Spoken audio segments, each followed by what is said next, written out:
Hi అండి, welcome to Radhika వంటలు. నేను మీ రాధిక.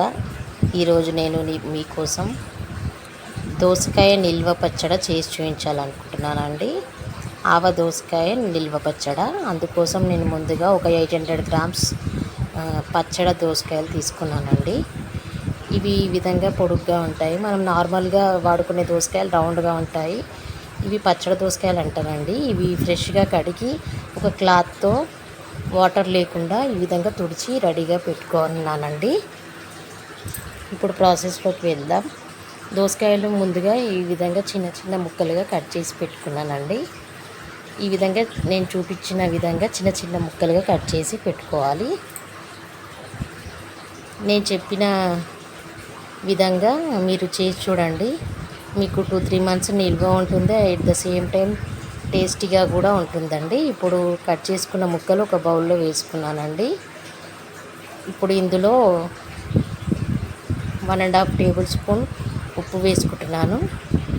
అదేవిధంగా 1/2 టీ స్పూన్ పసుపు వేసుకోవాలండి.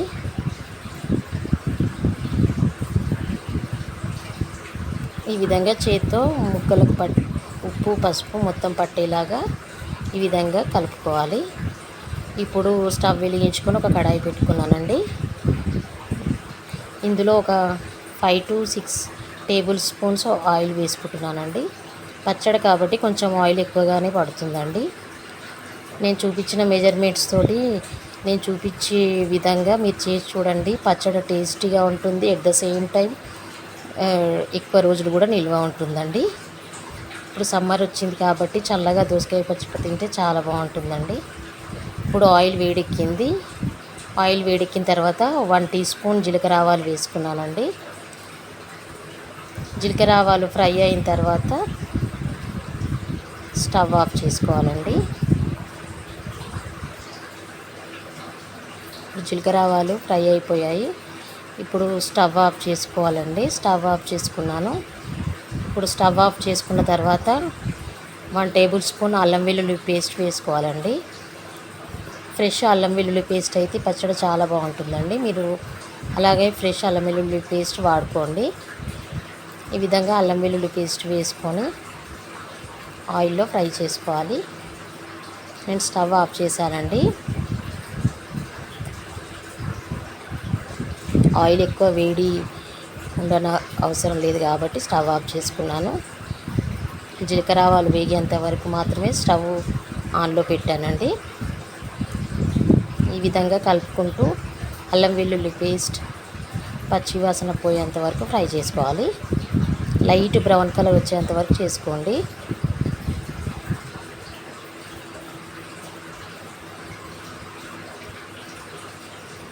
దోసకాయలు మనం రెడీగా కట్ చేసి పెట్టుకుంటే ఈజీ ప్రాసెస్ అండి. పిల్లలు పెద్దలు అందరూ ఇష్టంగా తింటారు ఈ పచ్చడి. మనకు సమ్మర్లో వాటర్ ఎక్కువ తాగాలనిపిస్తుంది. రైస్ తినబుద్ధి అవ్వదు. అలాంటి టైంలో పుల్లగా ఈ పచ్చడి తింటే చాలా టేస్టీగా ఉంటుందండి. ఇప్పుడు అల్లం వెల్లుల్లి పేస్ట్ ఫ్రై అయిపోయింది. ఇప్పుడు ఇందులో కారం వేసుకోవాలండి. నేను 2.5 టేబుల్ స్పూన్స్ కారం వేస్తున్నానండి. మీరు ఎక్కువ స్పైసీగా ఉండాలనుకుంటే కొంచెం ఎక్కువ యాడ్ చేసుకోండి. ఇది మరీ స్పైసీగా ఉండదు, మరీ చప్పగా కూడా ఉండదండి. కరెక్ట్ సరిపోతుంది. ఈ విధంగా కారం వేసుకొని కలుపుకోవాలి. ఆల్మోస్ట్ ఆయిల్ కూడా చల్లారిపోతూ ఉంటుందండి.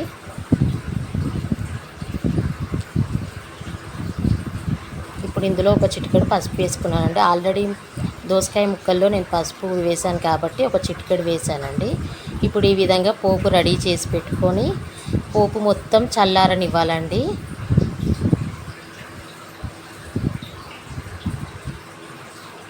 ఇప్పుడు పోపు చల్లారేలోపు ఇప్పుడు మనం కట్ చేసి పెట్టుకున్న దోసకాయ ముక్కల్లో 1 టీ స్పూన్ జీలకర్ర మెంతుల పొడి వేసుకుంటున్నానండి.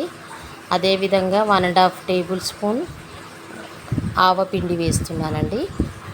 జీలకర్ర మెంతులు డ్రై రోస్ట్ చేసి పౌడర్ చేసుకున్నానండి. ఆవాలు మాత్రం పచ్చివి ఈ విధంగా పౌడర్ చేసి పెట్టుకున్నాను.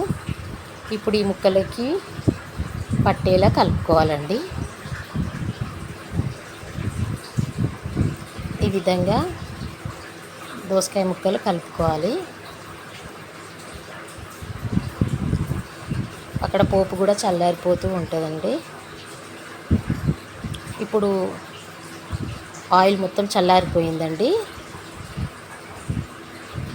ఇప్పుడు ఈ టైంలో మనం రెడీ చేసి పెట్టుకున్న దోసకాయ ముక్కలు ఇందులో వేసి కలుపుకుంటే ఎక్కువ రోజులు నిల్వ ఉండే దోసకాయ పచ్చడి రెడీ అయిపోయినట్లేనండి.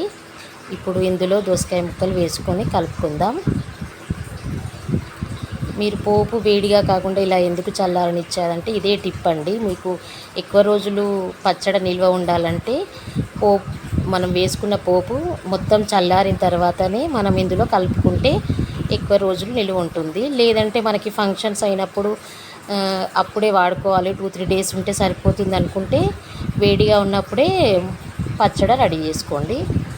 ఈ టిప్ ఫాలో అవుతే మీకు ఎక్కువ రోజులు నిల్వ ఉంటుంది. సేమ్ టేస్ట్ కూడా ఉంటుందండి. టేస్ట్ కూడా ఏం చేంజ్ అవ్వదు. నేను చూపించే ప్రాసెస్లో చేసి ఎలా వచ్చిందో నాకు కామెంట్ చేయండి. అంతే అండి, వేడి వేడి దోసకాయ పచ్చడి తినొచ్చు. మీరు ఇలా పోపు చల్లారిన తర్వాత వేసుకుంటే ఎక్కువ రోజులు నిల్వ ఉంటుందండి. వేడి వేడి అన్నంలోకి చాలా బాగుంటుందండి దోసకాయ పచ్చడి. మీరు చేసి ఎలా వచ్చిందో నాకు టేస్ట్ చేసి చెప్పండి. ఇప్పుడు మనకు ఆయిల్ ఏం కనిపించట్లేదండి. ఒక 1 అవర్ అలానే పెడితే ఆయిల్ కూడా మనకు పైకి వచ్చేస్తుంది.